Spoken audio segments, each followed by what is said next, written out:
湊小朋友有咩好咧？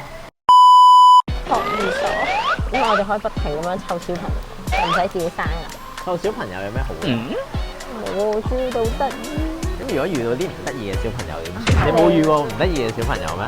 啊！我覺得通常佢哋個樣唔得意，但係通常佢哋啲行為都好搞笑嘅，好少唔得意嘅。但係真係生唔到咁多，我都好想生落去。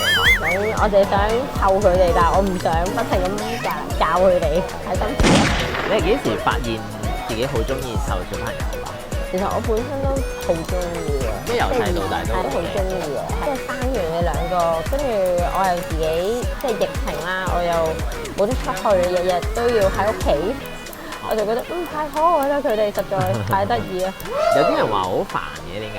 我覺得會嘅，即係佢哋總有煩嘅位嘅，但係你一諗翻，佢哋好快就唔會再要你㗎啦，或者佢都覺得你好煩㗎啦，就會覺得嫌棄你啦。係啊，嫌棄我要趁佢未嫌棄我之前，要盡力咁樣享受晒啲可愛。